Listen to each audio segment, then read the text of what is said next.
बागेश्वर धाम सरकार आ जाने वाले थे यहाँ, आखिर नहीं आए, कैसा आपको महसूस हो? जी यही तो सुन के हम लोग बहुत दिन से इंतजार कर रहे थे कि बागेश्वर धाम जी महाराज जी आ रहे हैं तो हम लोग चलेंगे।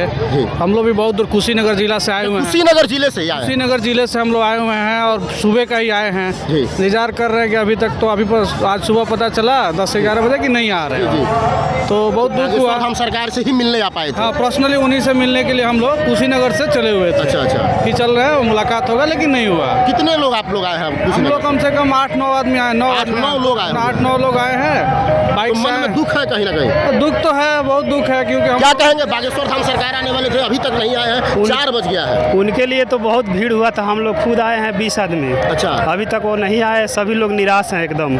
अभी तक नहीं आए हैं, लोग निराश हैं? हाँ, बहुत निराश है हम लोग। यानी कि कहीं ना कहीं बागेश्वर धाम सरकार को ही देखने के लिए लोग आए हैं? हाँ, हमको तो लगता है इसमें 80% लोग इसीलिए आए हैं।